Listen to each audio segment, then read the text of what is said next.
para esse jogo e o que está sendo importante para essa reação do Juventude na competição?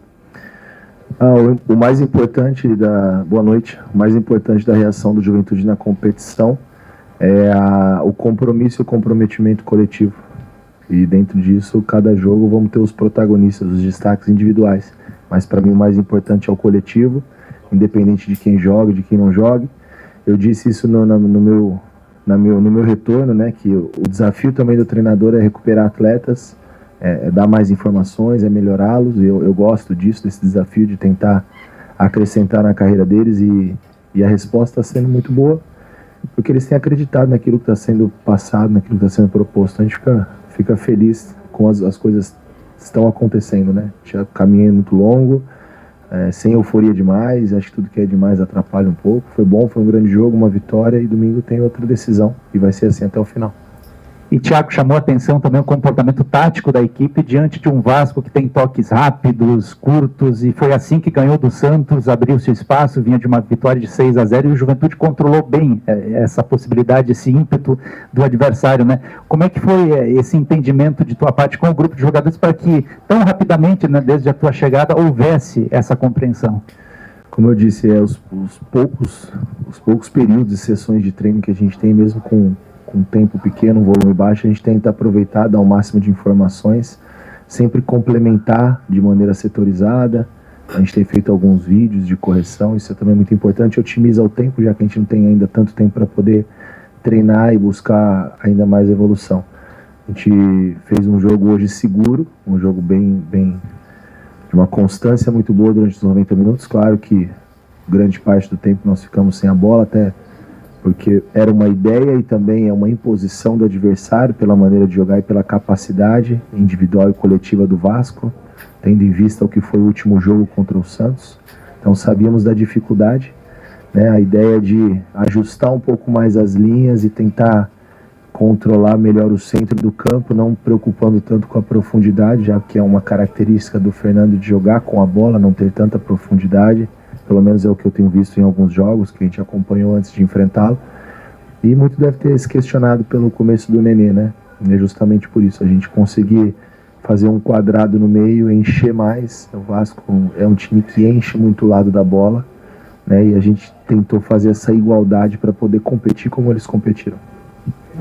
Carpini, a gente foi lembrado hoje das tuas entrevistas anteriores, inclusive na tua reapresentação aqui, em que tu falou bastante sobre a importância do comportamento sem a bola dos teus atletas, né? E talvez a única forma de encarar o Vasco seja se comportar bem sem a bola, porque a bola fica com o Vasco, né? Foram mais de 800 passes trocados ao longo do jogo, é um negócio surreal, assim, o tanto que esse time fica com a bola. E aí eu queria que tu dissesse se isso também te dá segurança para novas alternativas. Hoje já foi criada uma, né? Com a presença do Nenê, um sistema tático diferente. O comportamento que o time teve hoje te dá segurança para novas situações, para criar novas alternativas, para causar ainda mais desconforto para os teus próximos adversários? Sem dúvida, não só o resultado de hoje, mas o que dá muito conforto para a gente tentar sempre criar alternativas é o compromisso, né, dos atletas. É o que eu falo, acreditar naquilo que está sendo passado e proposto.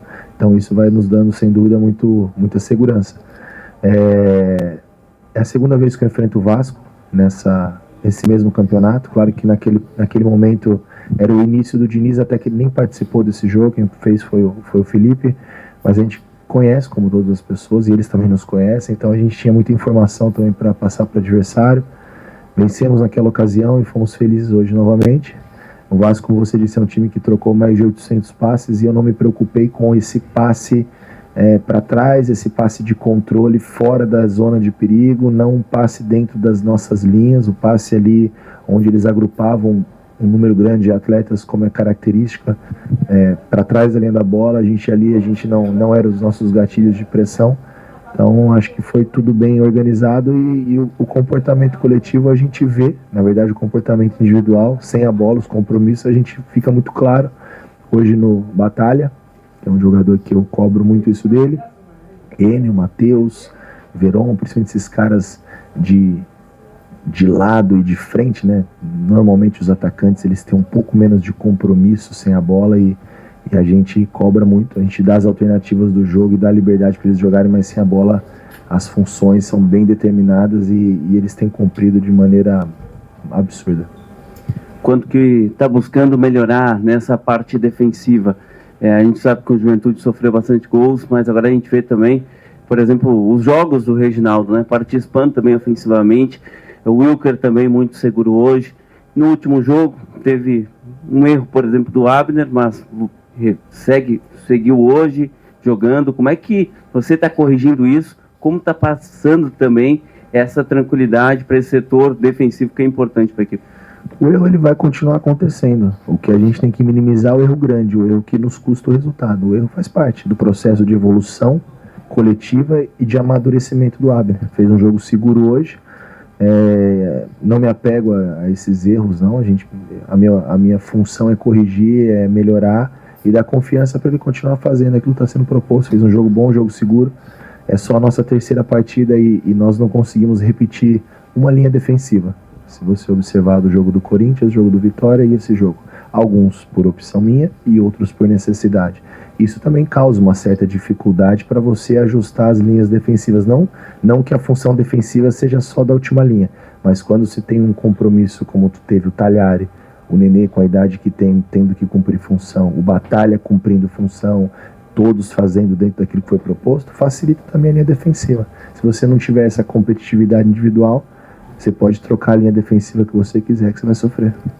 Como você destacou no início, Carpini, o caminho ainda é longo, mas é claro que a perspectiva agora já mudou bastante, né? Desde a tua chegada com esses 7 pontos conquistados e além dos 7 pontos, o desempenho da equipe que tem evoluído de jogo a jogo. E tudo isso em pouco tempo, como você falou, de trabalho, né? Já tem jogo no domingo contra o Botafogo, que também vai estar retornando de uma viagem pela disputa lá no Equador, pela vaga no Libertadores. Mas mesmo assim, como é que você acredita que pode dar um passo a mais naquilo que já está dando certo a partir de agora? Qual será esse próximo passo? O dia a dia, evoluir um pouco mais, como eu disse, aqui quando nós fechamos antes da nossa oração, foi bom, foi ótimo, foi um pouco melhor do que o jogo passado contra o Vitória, e domingo a gente precisa fazer um pouquinho mais e um pouquinho melhor. E para ter essa evolução, a gente precisa amanhã esquecer a euforia, esquecer, desfrutar hoje dessa vitória, desse momento, e amanhã trabalhar, treinar, melhorar, treinar, quem for possível treinar, recuperar quem precisar recuperar, e a gente manter esse nível de atenção e a cordinha esticada. Carpini, assim como em 2023, se repete a arrancada muito boa, né? 7 pontos em 9 e aquele jogo em Salvador estava com muito cara de 9 em 9, né? Se não fosse talvez a expulsão, tu hoje teria 100% de aproveitamento no Juventude. Produziu para isso. E eu vejo que tu tem recuperado alguns atletas. Quando tu chegou aqui em 2023 e na apresentação agora também falou em recuperar atletas. E hoje tu opta pelo Alan Ruschel, na lateral esquerda, assim como opta pelo Reginaldo de novo, mesmo o Igor tendo ido bem. Dá mais uma chance para o Verón no segundo tempo. Qual é a importância dessa situação, né, de recuperar individualmente atletas que talvez estavam alguns até arquivados ou estavam em baixa, né, com a flechinha para baixo? Nesse processo teu de recuperação do Juventude, da confiança, qual é a importância da recuperação individual de cada um desses jogadores? Acho que são 2 pontos. Primeiro é a minha satisfação enquanto treinador, ajudar o ser humano, ajudar o atleta, conseguir dar os braços ali, dar as mãos e nos ajudarmos e eu poder potencializá-los, porque eu fui atleta, eu tive do lado deles e no momento de dificuldade é difícil você encontrar em quem se escorar para ter um alento. E a responsabilidade do atleta dentro de campo é muito grande. Às vezes aqui de fora o erro não acontece, a gente cobra muito, é natural, eu também cobro, mas a gente sabe que não é fácil, né? Carrega-se muita coisa para dentro do campo e aí o equilíbrio emocional tem que ser muito grande. Então a satisfação minha, pessoal, de poder fazer isso, e foi isso em 23 aqui no Juventude, foi isso também no Vitória ano passado. Acho que tem sido algumas situações importantes na minha carreira que eu quero continuar levando comigo. E o segundo ponto importante é que nós precisamos desses atletas, são eles que vão dar a resposta. Nós não temos condições e nem a necessidade, porque eu confio no meu grupo, mas mesmo que houvesse essa necessidade, nós não conseguimos contratar 10, 15 jogadores e reformulações de elenco, nós não temos o poder financeiro para isso, nem acho que é o caminho. Então, são as duas situações: recuperar os atletas que aqui estão, mostrar que eles têm potencial, mostrar para eles mesmos a capacidade deles, porque às vezes o atleta começa a duvidar de si próprio, e para mim é uma satisfação pessoal poder contribuir.